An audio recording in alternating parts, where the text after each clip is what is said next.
algunos pasos como preparación más inmediata para llenarnos del Espíritu Santo. Pentecostés significa eso. La venida con fuerza del Espíritu que transforma al ser humano en divino.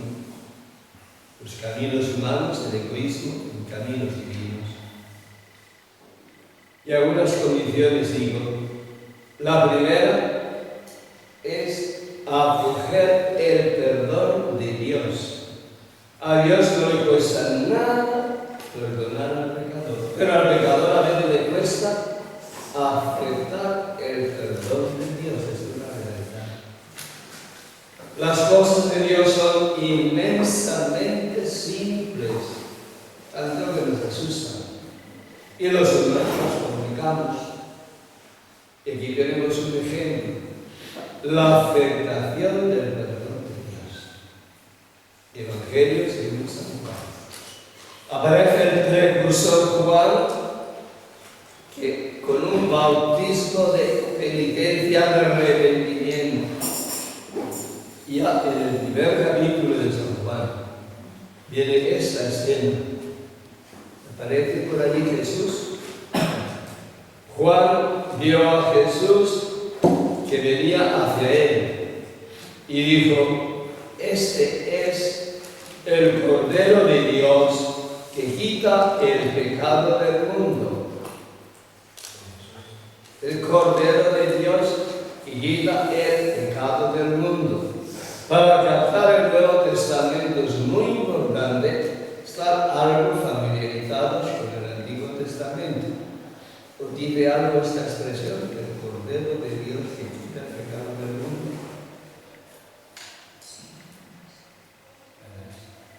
En el Antiguo Testamento, cuando un individuo, o más comúnmente una familia, un clan, se encontraba bajo el poder del pecado, para que era una fechoría, se tomaba un animalito, un cordero o cabrito, y se iba al templo y el sacerdote, como representante de Dios, imponía las manos sobre ese animalito. Simbólicamente, el pecado de ese individuo o de este grupo pasaba al cordero y luego el cordero las tapaba. Se sacrificaba al cordero y se quemaba, y las cenizas se echaban lejos de toda ciudad. Y por eso, cuando Jesús, el Cordero de Dios, aparece en este mundo y es sacrificado por tus pecados y los míos, dice el evangelista que fue crucificado fuera de la ciudad. Ahora está dentro de la muralla, igualmente no. La prohibición se hacía lejos, fuera de la ciudad. Este es el Cordero de Dios que se lleva los pecados del mundo. Y ese simbolismo lo vemos constantemente realizado en la vida de Jesús. Constantemente. A ningún pecador Jesús le dice: yo te absolvo de tus pecados. Nunca se encuentra eso en el Nuevo Testamento. Pero a cuantos pecadores se acercan a Él, ¿qué les dice Jesús? Los pecados son perdonados. ¿Por qué son perdonados? Porque aquí está el Cordero.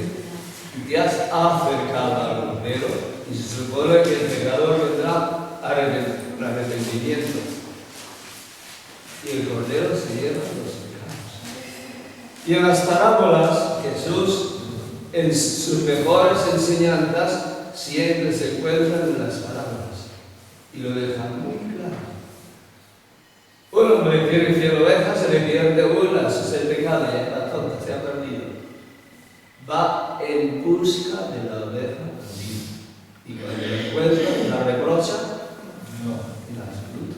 Solamente hay alegría. Mucho más clara. La parábola del hijo pródigo.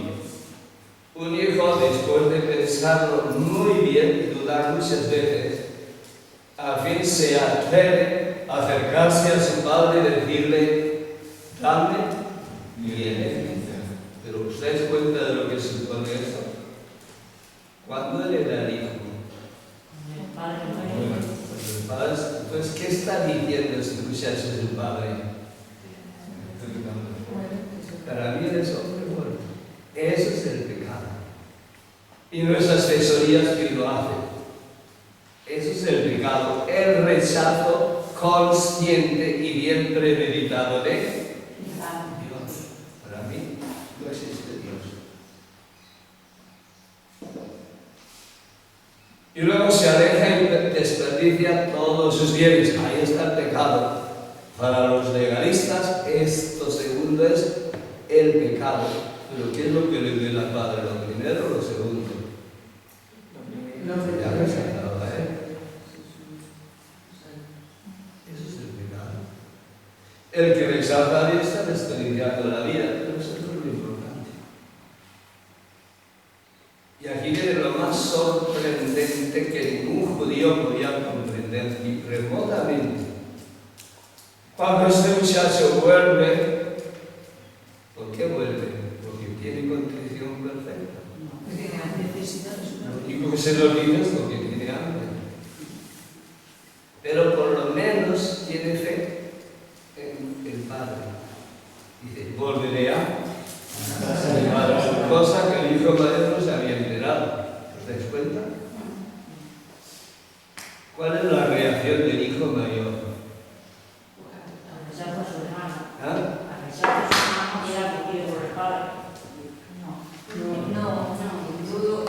El hermano mayor no quiere entrar en casa, ¿por qué? Porque se tenía muy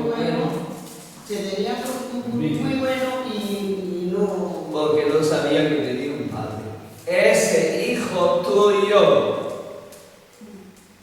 que ha malgastado todos sus bienes, vuelve y le das una fiesta. Ese hijo tuyo, ¿no sabe? Que tiene un hermano y que el otro señor es su padre. Yo que he estado trabajando como un esclavo, nunca me han dado un cabrito. No se ha enterado que tiene un padre y que todos los bienes de su padre son suyos. No se ha enterado. Somos hijos de Dios, pero muchos no se han enterado. Porque viven de cara a unas normas y una ley, como dijo mayor. Pero la gran sorpresa cuando vuelve el hijo menor, no sé si muy arrepentido o no, sí con hambre y miseria, se encuentra con, ha dicho, volveré a mi padre y me confesaré, le diré, he pecado contra el cielo y contra ti. El padre oye eso y no quiere ver más. ¿Cómo has malgastado tu vida? ¿Cómo has malgastado mi bienes? ¿Por qué me dice aquello? No, absolutamente nada. Que es el Dios que nos ha revelado a Jesús. Y otros pecadores que vuelven, tus pecados están perdonados. ¿Por qué? Porque te has acercado a mí, que Jesús es el Cordero que lleva el pecado. Muchísimos católicos, sobre todo los que se confiesan todas las semanas y al día siguiente vuelven con los números, no se han enterado de que son hijos de Dios y son esclavos de sus propios miedos y del legalismo. Y hay tantos esclavos. Y eso es muy triste para nuestro Dios. Lo que se ha molestado para hacerlos libres y que no nuestra libertad. El pecado, claro que existe. Y somos pecadores, cierto que sí. Pero si arrepentidos nos acercamos a Jesús, ¿dónde están los pecados? Que no existen. Porque cuando Dios perdona, Dios se olvida. Y nosotros sí que hemos complicado. Y en tiempos dominados por el legalismo de hace un siglo y 2 y 3 siglos, pues los grandes teólogos, algunos se dedicaban, los moralistas, a explicar normas y más normas, y pecados más gordos y más menos gordos, y de un color y de otro color, que lejos del Evangelio, con un simple, enormemente simple, que es por eso repito, que a Dios no le cuesta nada perdonar, pero a los hijos de Dios nos cuesta creer que Dios nos ha perdonado. Y a propósito del perdón, según la enseñanza de Jesús, ¿en qué consiste el verdadero perdón? ¿En qué?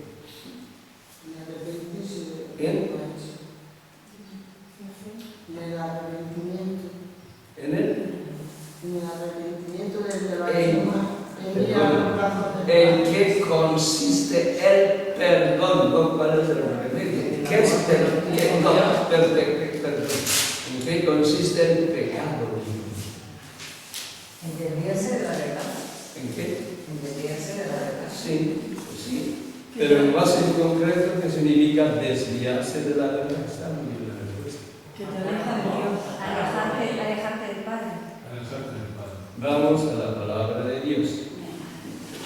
Un poco antes de su muerte, Jesús habla de este tema. Juan capítulo 16. Estamos al final de la vida de Jesús. Aquí habla del Espíritu Santo, del Espíritu de la verdad, que os guiará a la verdad completa. ¿Y qué pues hará el Espíritu? Explica así. No hablará por su cuenta, sino que hablará de lo que recibe de mí.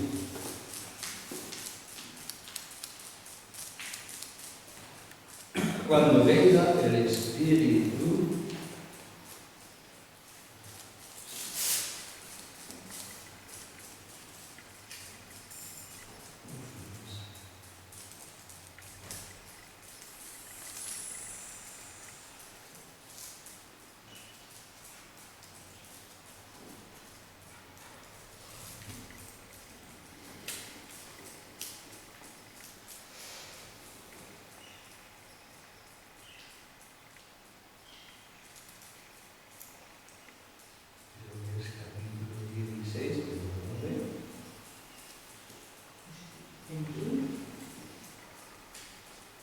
tres cosas que hará el Espíritu cuando venga.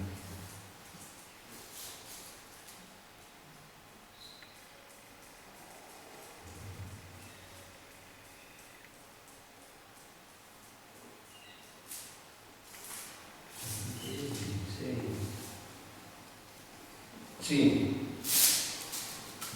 Está anunciando Jesús la venida del Espíritu Santo.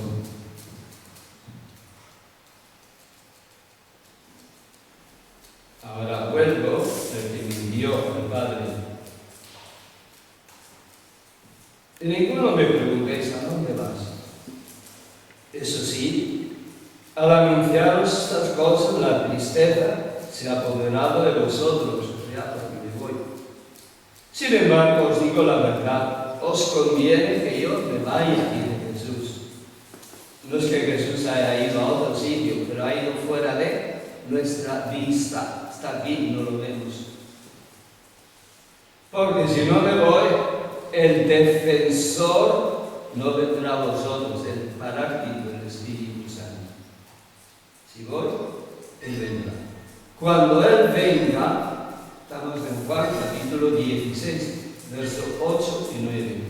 Cuando venga el Espíritu, mostrará al mundo en qué está el pecado, y la justicia y la condena. Y continúa. El pecado consiste en que no creen en mí. El pecado consiste en que no creen en mí. Pero ¿cuántos cristianos creen en Jesús y su mensaje? Que Dios es tan bueno como nos dice Jesús. ¿Cuántos creen? Ninguno que tiene miedo a Dios cree que Dios sea tan bueno como Jesús nos ha dicho. Ninguno que tiene dudas, ¿me habrá perdonado? No me habrá perdonado. Y tiene que volver sobre los pecados que han comenzado 100 veces. No creen en Jesús. ¿Qué es el gran pecado? La increencia. Creer en Jesús es no se trata de creer en verdad, sí, pero sobre todo creer en una persona. Abrazar a Jesús como mi Salvador. Dios nos ha enviado a su Hijo para salvarnos. Y no nos atrevemos a cogerlo como Salvador. Está pecado. ¿Quién remedia este pecado? El Espíritu Santo y el Jesús. Lo primero, cuando venga el Espíritu, quiera ver a Dios como Padre infinitamente bueno y acoger a Jesús como el que nos trae el perdón de Dios y la salvación de Dios. Una gran verdad. A lo largo de los siglos, después que aparece el cristianismo, como se vive con la fuerza del Espíritu Santo, pues todo eso se vive en la comunidad. Luego pasan siglos, aparecen lo que llamamos los monjes, personas que se han retirado del mundo, y los monjes tienen un abad, un superior que generalmente es un sacerdote.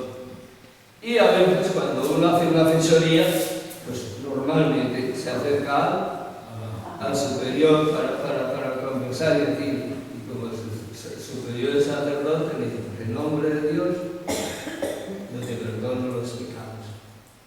Y de ahí ha nacido, pero no de inmediato, sino en el siglo VIII, siglo IX, el sacramento de la reconciliación como hoy lo tenemos y practicamos. ¿Todos lo conocéis? Eso es una ayuda. Los monjes se encuentran que eso es muy beneficioso, claro que lo es. Es muy útil desahogarte y que el que te escucha en nombre de Dios te digo, tus pecados ya no existen, están perdonados. Y ya se extiende esta práctica que es sumamente útil de confesarse. Pero luego la hemos complicado tanto que en vez de ayudar para muchos se convierte en una carga, como todo lo que se impone por ley. Son complicaciones humanas. Ahora cada uno decide, voy yo a complicarme mi vida porque otros la han complicado o quiero ser libre con la libertad que Cristo me regala. Cada uno decide. ¿Me explico? Primera condición para recibir el Espíritu, acoger el perdón de Dios, como Dios nos lo ofrece. Y otra condición esencial, aquí sí cada uno tiene que esforzarse más, es perdonar a otros como Dios nos perdona. Dios me perdona incondicionalmente, sin esperar que yo vaya haciendo penitencia, me perdona. Un signo de arrepentimiento, que me acerco a Jesús, Dios ya me perdona. Pues del mismo modo debo estar dispuesto a perdonar a cuantos me han ofendido o pecado contra mí. Una condición esencial. Y una tercera condición, lo que veremos un poquito, es, según la tarea que tengo que realizar en este mundo, en este momento, ¿qué gracias necesito yo? ¿Qué cualidades estoy ya ejerciendo en mi vida diaria? Y pedir que estas cualidades que estoy ejerciendo, como padre, como madre de familia, como ciudadano, se conviertan en carismas, ya hemos dicho esta mañana, que toda actividad, sobre todo actividad creativa, si la ponemos bajo el señorío de Jesús y bajo la dirección del Espíritu, se convierte en carisma. El primer paso, vamos a aceptar el perdón de Dios. Y incluso hoy se está generalizando, sobre todo en algunos países y también mucho al norte de España, aunque de Roma no lo vean muy bien, lo que se llama una convención general. Se hace en Cuaresma, se hace en las parroquias, un acto penitencial, cada uno reconoce los pecados, y si quiere lo dice, pero en voz alta, no cada pecado, sino el pecado ten misericordia, y se da la absolución general. Y con este preámbulo podemos hacer eso esta tarde, ahora mismo. confesión general, lo cual no quita que si alguien luego quiere acercarse a un sacerdote, pues se acerque muy bien. La próxima semana yo estoy en Marbella toda la semana y me paso varias horas en el confesionario, pero la mayor parte de los que pasan no necesitan absolución de los pecados, necesitan liberación de cargas que llevan encima. Vienen a consultar, pues cualquier persona que se encuentra confusa por lo que sea, aclarar su conciencia, eso es todo. Pero más que perdón, si Dios ya les ha perdonado, pues os invito a recoger un momentito y mirar vuestra vida interior. ¿Cuáles han sido mis pecados? Pero especialmente fijándonos en esto que ha dicho Jesús: cuando venga el Espíritu convencerá al mundo de su pecado. El pecado consiste en que no creo en mí. ¿Creo yo en Dios? ¿Creo en el Evangelio de Jesús? Que Dios es mi Padre, Dios es mi Madre, que Dios desea para mí lo mejor. Y todo cuanto sucede en la vida, sucede porque sucede, no porque Dios lo quiera. Todo lo ordena para mi bien si yo confío. Tengo esa actitud.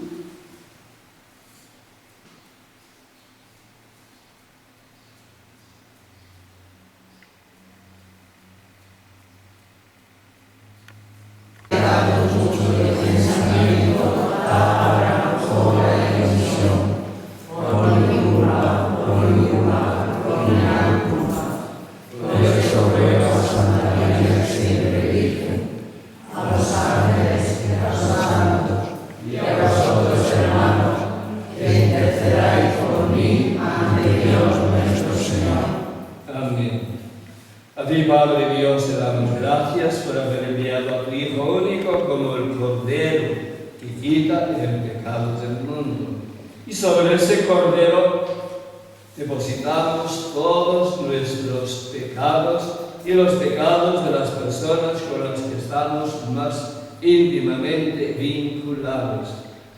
Él es el Cordero que ha llevado y ha borrado con su preciosa sangre todos nuestros pecados. Y a ti, Padre Dios, te pido que a cada hija e hijo tuyo aquí presente nos laves en la sangre del Cordero sin mancha, nos purifiques plena y totalmente de todos nuestros pecados, de los que estamos conscientes y de los que hemos olvidado, y nos transformes en criaturas nuevas, llenas de gracia, de luz y de paz y de amor, y como ministro de la Iglesia Santa, yo os absolvo de todos los pecados de la vida entera, en el nombre del Padre, y del Hijo, y del Espíritu Santo. Amén. Y cantamos un himno de acción de gracias al Señor. Te doy gracias, Señor. Te doy gracias, Señor.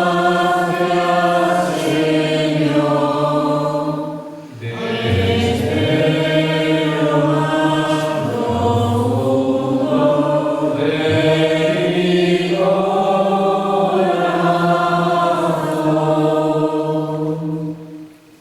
mi alma alaba al Señor, mi alma alaba al Señor, desde lo más profundo de mi corazón.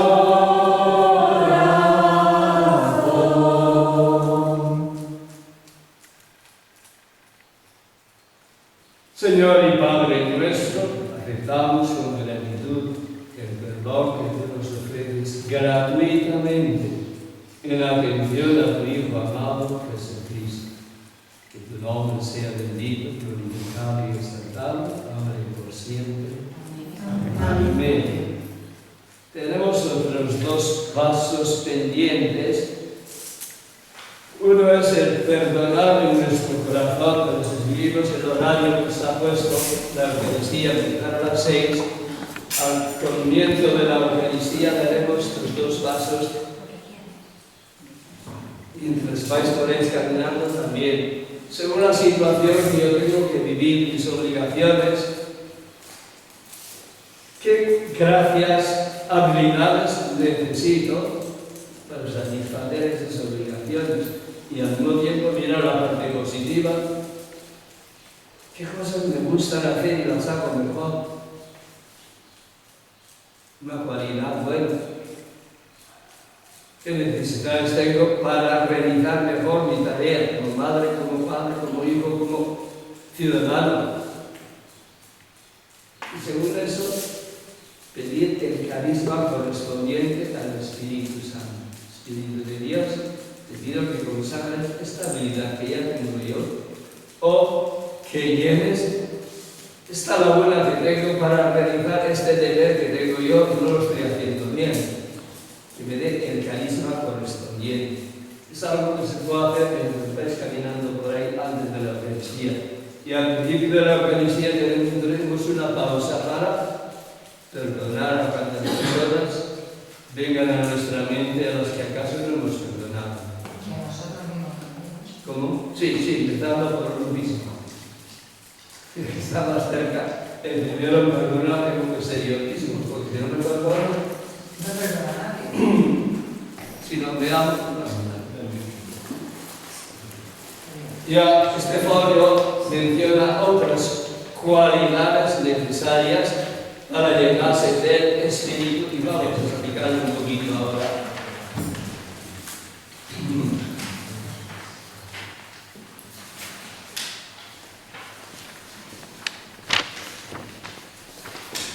Ya ves que al pie del altar hay un cestito y también hay papeles que no están boli.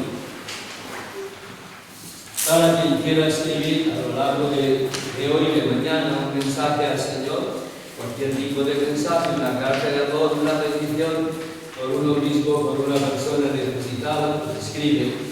Y eso está aquí a los pies del Señor y en la Eucaristía lo presentaremos al Señor.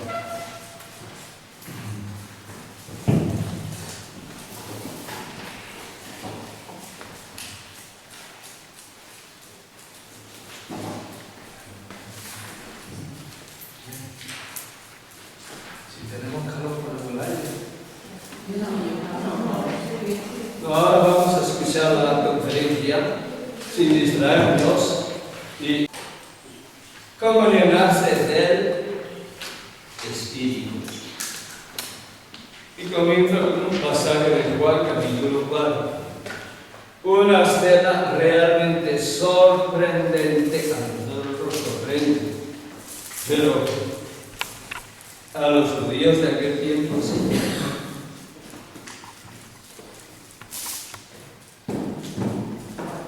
Juan nos presenta a un rabino llamado Jesús de Nazaret, dialogando en público con una mujer. Ningún rabino de categoría haría eso, ni siquiera algunos ni saludaban a su propia mujer en público. El rabino estaba por encima. Y para colmo, esta mujer era samaritana, con la que los judíos no se relacionaban. Y para mayor colmo está hablando de las cosas más maravillosas. Y Jesús ha ido preparando todo, se ha quedado allí solito, sus discípulos han ido al pueblo a comprar pan, hace mediodía, hace mucho calor, y está sentado junto al pozo. Y viene una samaritana, Jesús ya sabía que iba a venir, y le dice, por favor, dame de beber. Ningún judío podría pedir de beber a que estaba muriendo de sed a una samaritana. La mujer se sorprende, ¿cómo? ¿Tú, judío, me pides a mí de beber? Ya ha introducido el diálogo. Si conocieras, dice Jesús, el don de Dios, y quién es el que te dice, dame de beber, tú le pedirías a él y él te daría agua viva.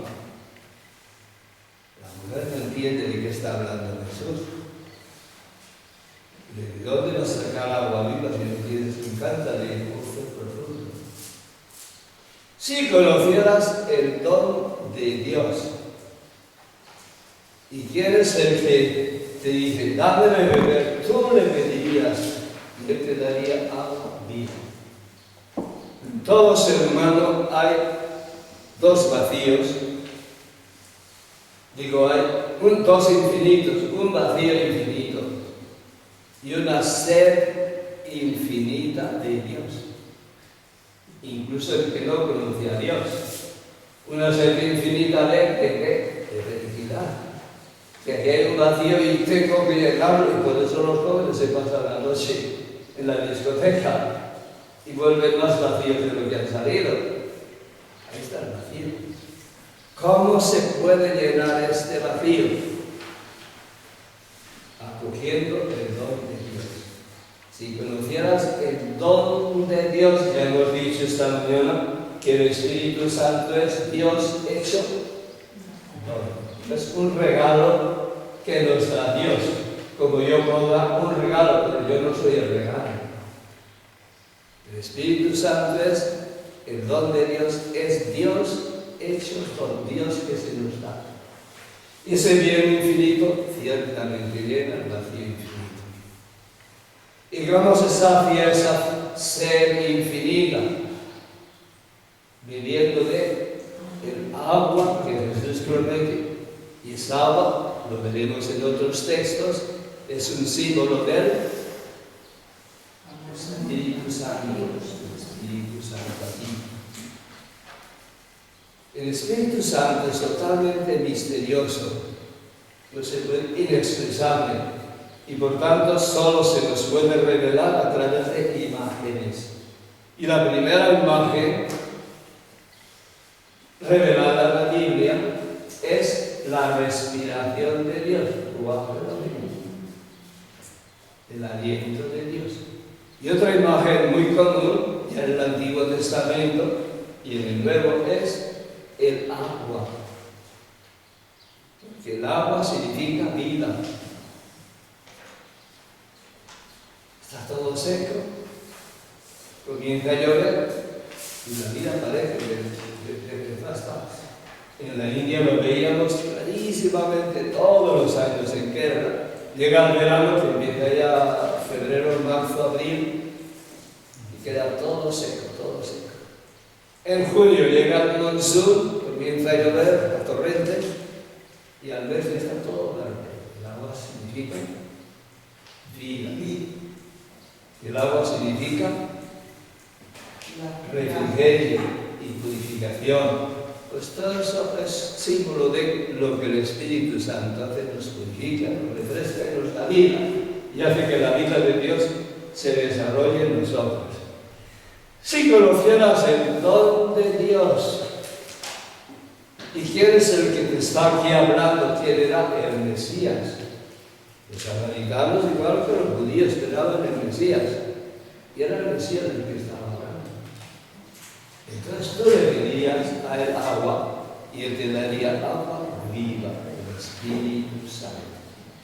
De entrada, la samaritana no se dio cuenta de lo que eso significaba, pero algo sucedió en ella, de modo que se olvidó, dejó el candelero corriendo al pueblo a proclamar aquí hay uno que debe ser el Mesías. Y vino todo el pueblo y se quedó Jesús.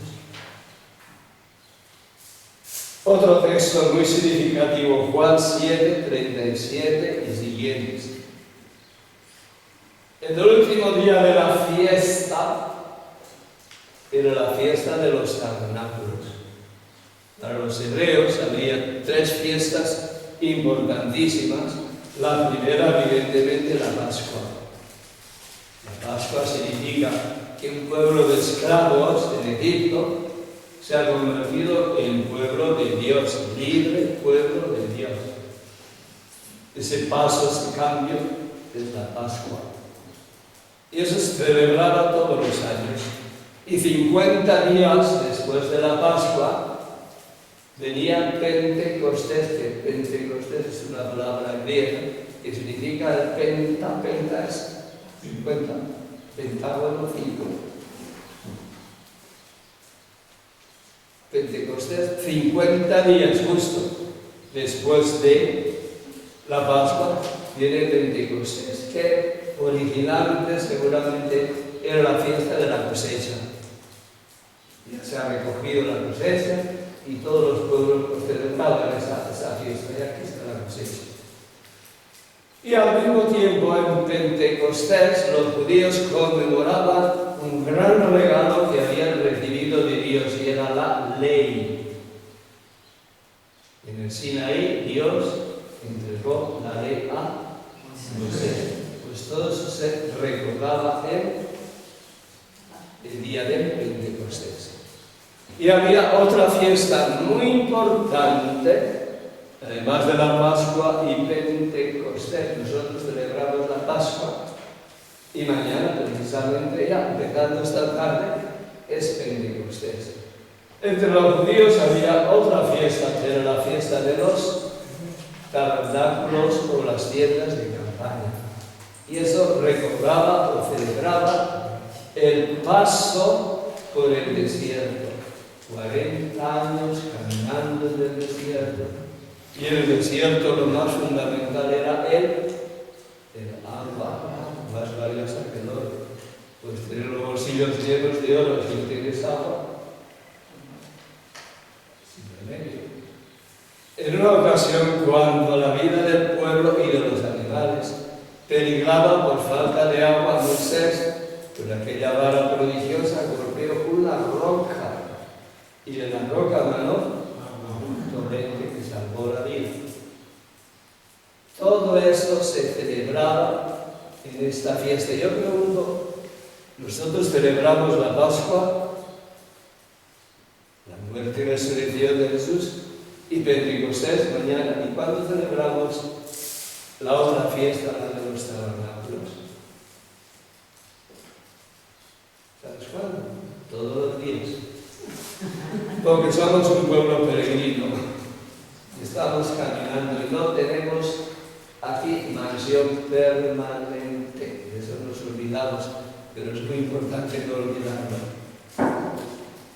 La fiesta de los tabernáculos significa eso, que no tenemos casa permanente. Hacían unas chotas con ramas y allí vivían una semana. El acto más solemne, litúrgico, de esta fiesta era sin duda la procesión del agua. El sacerdote con una ánfora de oro iba a la piscina de Siloé, que está cerca del templo, y eso se traía profesionalmente a la explanada del templo, cantando himnos y cantos a Dios. Era la fiesta la ceremonia, más importante. Y el texto de Juan, capítulo 7, nos dice: el último día de la fiesta, el más solemne, Jesús puesto en pie, seguramente fue a terminar la procesión del agua. Cuando toda la muchedumbre estaba allí, gritó: si alguno tiene sed, venga a mí y beba el que cree en mí. Que significa: aquí está el agua viva. La verdadera agua que os va a refrigerar, que os va a dar vida, soy yo que está en mí. Si alguno tiene sed, venga a mí y beba el que cree en mí. Y esa agua viva que Jesús da es, lo dice el mismo evangelista como al final de este texto, dice: esto lo decía refiriéndose al Espíritu Santo, que aún no había, porque Jesús no había sido exaltado. Primero tiene que venir Jesús, el Mesías, cargarse con nuestros pecados, expiar los pecados muriendo en la cruz y luego subir al cielo. Y desde la gloria del cielo enviar el Espíritu Santo. Es el contexto. Esto lo decía refiriéndose al Espíritu. Si alguno tiene que ser, venga a mí y ven. Entonces, ¿qué necesitamos nosotros para llenarnos del Espíritu Santo? Primera condición, si alguno tiene, sí. Primera condición. Y acaso la más importante. Porque si tienes sed y ves agua, vas a beber. Si tienes un poquito de sed, beberás un poquito. Y si no tienes sed, igual te lava los pies, pero no vas a beber. Primera condición para llenarse del Espíritu es sentir sed de Dios.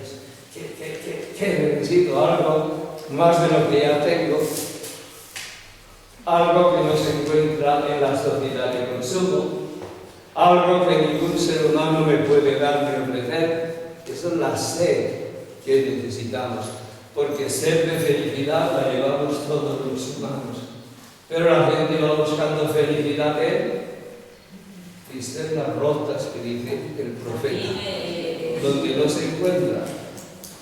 ¿El hambre es lo mismo? El hambre, Hambre es simbólicamente lo mismo, es necesidad de algo. Eso es la sed. También hay que pedírsela al Espíritu Santo. Primera condición, Ser. tener sed. Si no tienes sed, no vas a pedir nada, no vas a ir a dormir o a pasear. ¿Y cómo se suscita esa sed? Pues cada uno verá. Primero, viendo los fallos que tenemos, las deficiencias que tenemos, el cansancio que experimentamos, nuestra impotencia. Algo necesito y no lo encuentro. Me surge la sed. Segundo, escuchando testimonios, es muy importante los testimonios. Personas que han tenido un encuentro con Dios y cómo se han encontrado con Dios en las situaciones más diversas y cómo se ha cambiado mi vida. Cierto deseo de gustar de lo mismo o algo semejante, crece la sed. Tercero, estudiando la palabra de Dios. Vas leyendo la palabra de Dios y te das cuenta cuando lees el Nuevo Testamento, sobre todo, el maravilloso proyecto de Dios, pero ¿por qué no lo estoy viviendo yo? ¿Qué es lo que va a ser? ¿Por qué no experimento a Dios como papá, como mamá, pero infinitamente mejor que todo el papá y toda la mamá, que es Dios infinitamente mejor? Va creciendo la sed. Y cuanto mayor la sed, mejor está uno dispuesto para llenarse del Espíritu. Si alguno tiene sed, venga a mí, dice Jesús, que significa venir a mí. No vamos a ir físicamente a Jesús, si Jesús ya está aquí. Venga a mí significa, en este caso, aceptar a Jesús. Es un acto de fe. Aceptar a Jesús como es, como Hijo de Dios, como Salvador, como Maestro, como Señor. Todo eso es Jesús. Aceptar a Jesús conscientemente. No creo que tú eres mi Dios, con el Padre y el Espíritu Santo, Dios Trino y Santo, yo te acepto. Te acepto como mi Salvador. Únicamente tú puedes salvarme de mi pecado, de mi egoísmo, de tantos peligros como me rodean. Aceptar a Jesús cuanto más conscientemente mejor. Aceptar a Jesús como Maestro. En el mundo del Espíritu, el Maestro es Jesús. Estamos alimentando nuestra alma a veces de otras fuentes humanas. Hay muchos libros buenos, pero Jesús es mi Maestro. Aceptar a Jesús como mi Maestro. Y siempre que tengo una duda, ante todo, recurrir a Jesús. ¿Dónde encuentro a Jesús? ¿Dónde tiene su cátedra? Ya lo he dicho muchas veces, dentro de nosotros. Que Jesús, al resucitar, no ha ido a otro lugar, ha entrado más dentro de cada uno de los que él mismo ha redimido. Y aceptar a Jesús como Señor, como Señor. Aceptar a Jesús como Señor tiene que someter mi vida, mis posiciones, todo cuanto sucede. Entregarse a Él, tú eres el dueño y Señor de mi existencia. Eso significa, venga a mí, venga a mí. Y aquí podemos añadir otra petición que no aparece en este texto, pero sí en otros textos. Y pida, pida, pida. otros textos en el folio he puesto, por ejemplo, vida, Juan 4:10, el texto que hemos visto antes, Jesús con la samaritana. Si conocieras el don de Dios, quien está aquí contigo, tú le pedirías y le quedaría el agua. Pedir sinceramente. No se trata de pedir como mendigos, sino se trata de reconocer nuestra dependencia de Dios. Y por eso pedimos. La petición, la oración de petición bien entendida, es un acto de adoración. Yo reconozco mi dependencia de Dios. Adorar significa eso, reconocer que dependo de Dios. Por eso recurro a Dios, pedir. Y a propósito del pedir, he puesto otro texto muy importante, Mateo 18:9 y siguientes, donde nos dice Jesús: si dos de vosotros se ponen de acuerdo, cualquier cosa que pidan, de acuerdo, se les concederá. Y si en vez de dos son 12, o son 22, pues mejor. O sea, la oración en comunidad. Y eso se aplica para todo tipo de oración. Esta mañana hablamos de los dones, el don de curación. El don de curación, Dios a veces concede a un individuo, pero siempre se lo concede a una comunidad. Aquí tenemos la base. Si dos, la comunidad pues es tan pequeñita, dos se ponen de acuerdo y piden, está concedido. Piden la salud de esa persona enferma, pues creencia está concedido. Y está concedido. Así se manifiestan los carismas, especialmente el carisma de sanación. Sobre todo cuando una familia ora, cuando un grupo ora, se ven muchas curaciones. Yo he visto muchísimas curaciones y la mayoría de cosas en ese contexto. En una familia, que toda la familia está orando, en un grupito, todo el grupo ora por una intención, la gente se cura. Por eso esta tarde vamos a orar como comunidad, por cada individuo y presente. Si alguno quiere ser, venga a mí y beba el que cree en mí. Una palabra muy importante. Beba el que cree en mí. Cuentan de que, y no hay duda, que muchísimos turistas suelen ir a las cataratas Niágara. Y una señora estaba muy interesada en llevarse una botellita de agua de la misma cascada. Y eso debe ser arriesgado. Su marido le dijo: tranquila, yo te lo traigo. Muy valiente, se metió en la cascada, volvió todo mojado, contento con las botellitas, se la entrega a su mujer.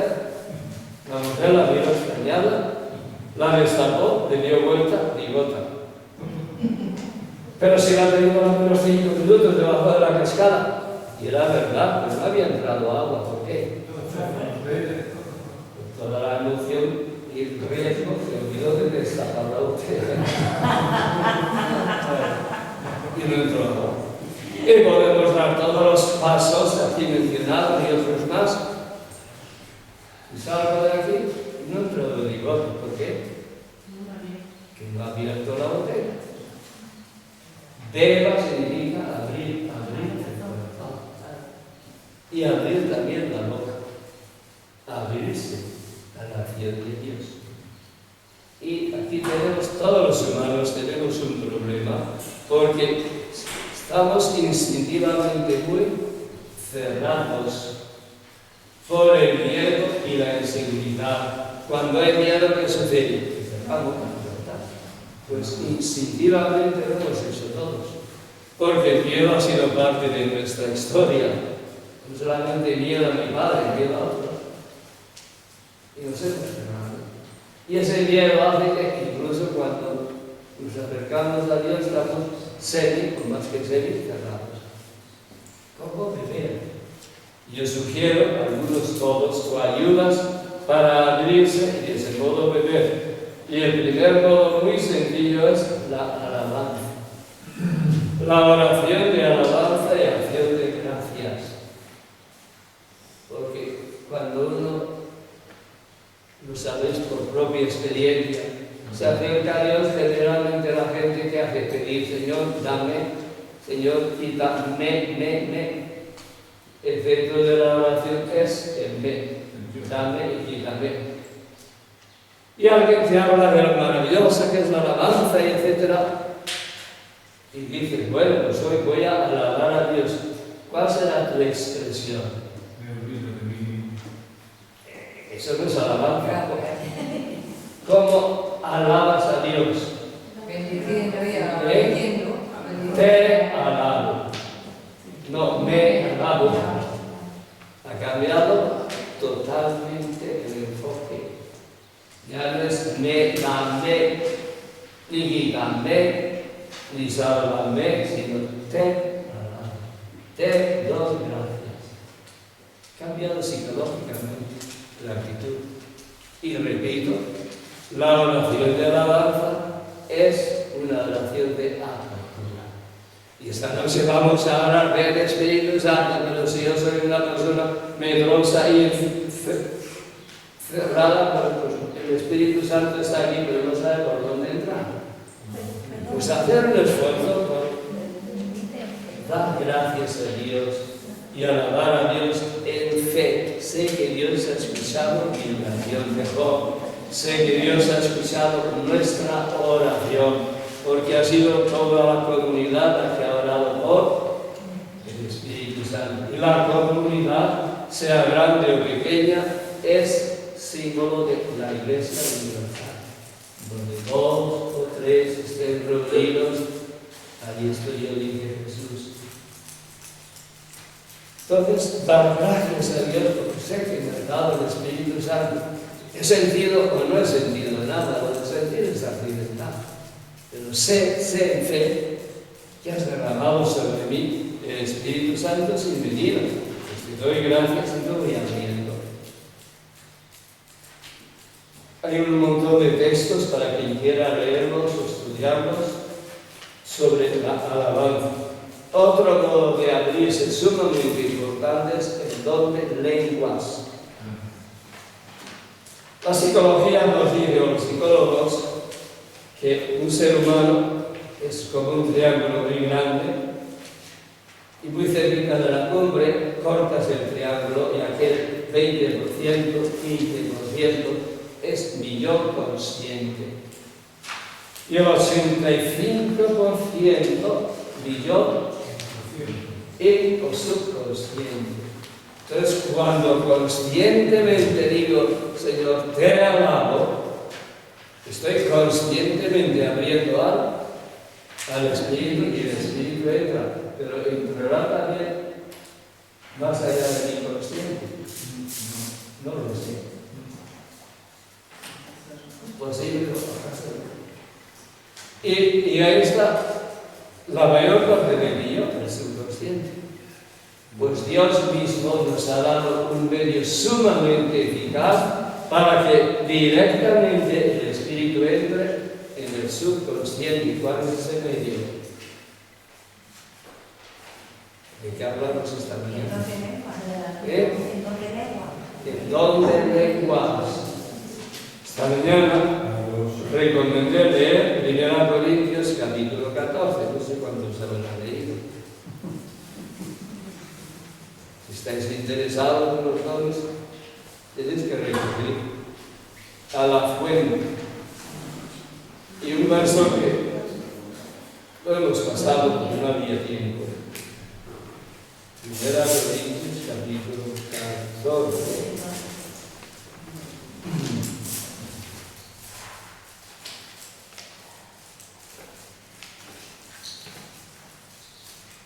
Sí, dice así el verso 14.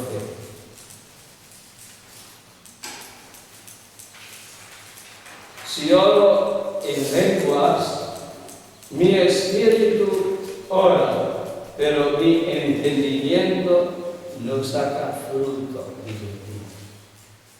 Cuando oro en lenguas, mi espíritu significa mi profundo ser está orando, está abierto ante Dios, pero mi mente no se entera. ¿Y qué significa eso? Que la oración de lenguas surge de más allá de la mente consciente, del subconsciente. Entonces, cuando oras en lenguas, directamente el subconsciente está en contacto con Dios, está abierto al Espíritu de Dios. Y eso explica muchas cosas. Yo he visto muchas veces en principiantes que han recibido el don de lenguas y la primera vez, o al principio cuando oran en lenguas, que he visto gente, pero con angustia, una cosa tremendamente dolorosa cuando están orando en lenguas y a los 15 minutos siguen orando y están riendo. He visto más de una vez. ¿Habrán perdido el juicio? ¿Cómo se explica eso?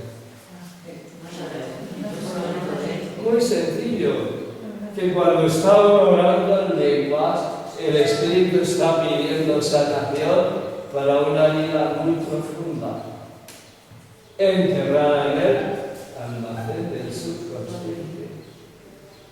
Y cuando se revive esa experiencia, que no está en la mente, pero que está en la mente inconsciente, porque no siente angustia, está viviendo un momento muy doloroso de la vida. Y precisamente hoy, como lo está viviendo en compañía de Dios, abierto al Espíritu de Dios, se sana. Y en un momento lo que no se había sanado en años y años, pues se ha sanado.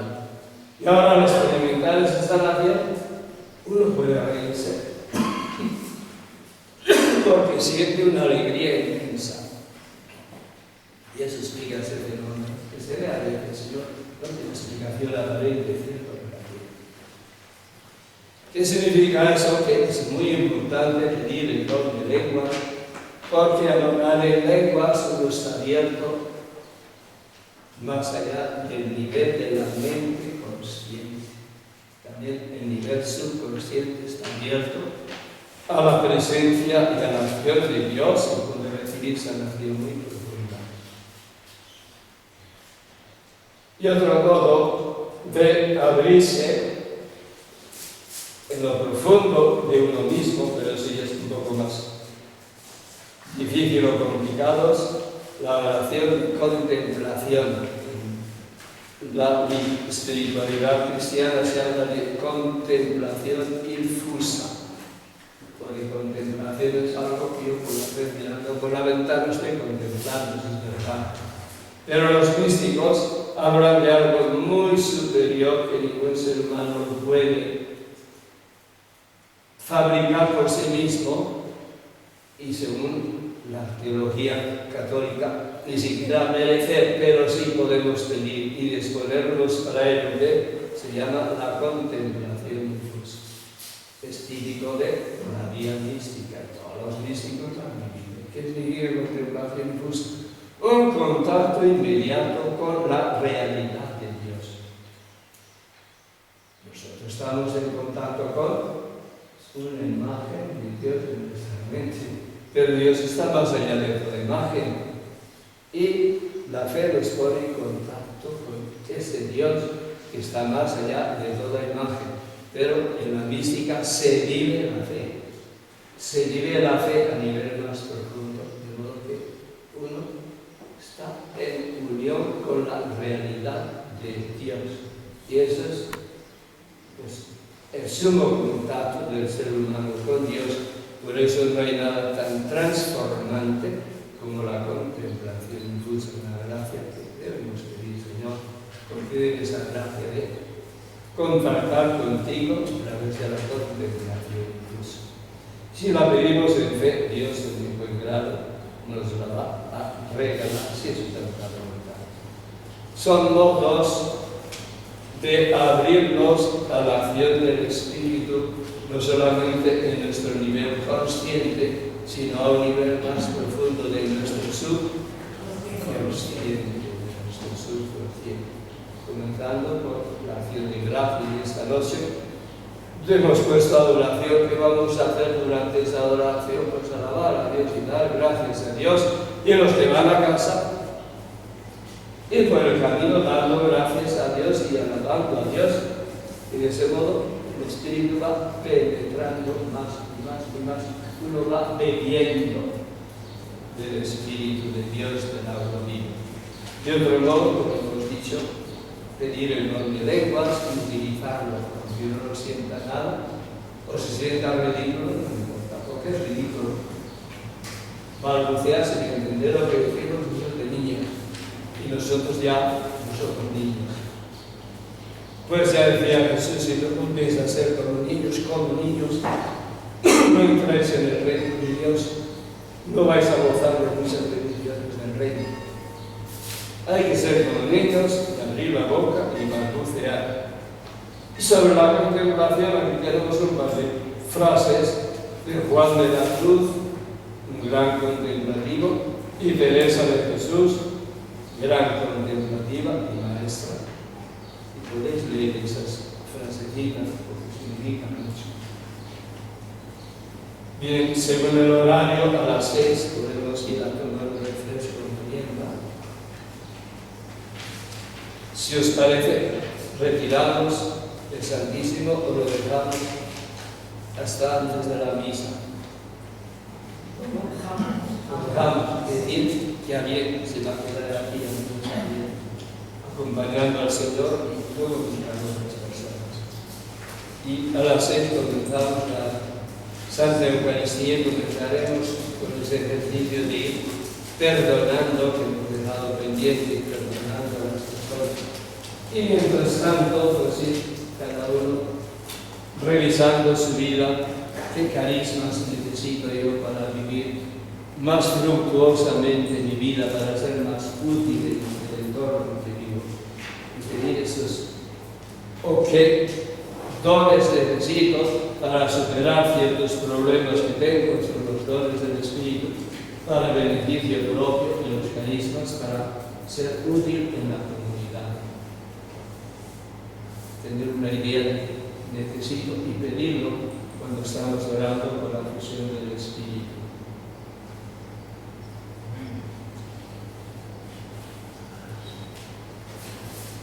Damos gracias al Padre y bendecimos tu nombre, Santo Jesús, y todo Dios. Padre nuestro que estás en el cielo, santificado sea tu nombre. Venga a nosotros tu reino. Hágase tu voluntad en la tierra como en el cielo. Danos hoy nuestro pan de cada día. Perdona nuestras ofensas, como también nosotros perdonamos a los que nos ofenden. No nos dejes caer en la tentación y líbranos del mal. Amén. Virgen María Inmaculada y Santa, tú estabas con los discípulos reunidos en oración cuando el Espíritu Santo descendió sobre ellos. Y tú estás aquí con nosotros, Madre bendita, aunque no te vemos, estás presente y estás orando con nosotros. Por esto te damos gracias. Dios te salve, María, llena de gracia, el Señor es contigo. Bendita tú eres entre todas las mujeres, y bendito es el fruto de tu vientre, Jesús. Santa María, Madre de Dios, ruega por nosotros pecadores, ahora y en la hora de nuestra muerte. Amén. Gloria al Padre, al Hijo y al Espíritu Santo, como era en el principio,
Dios.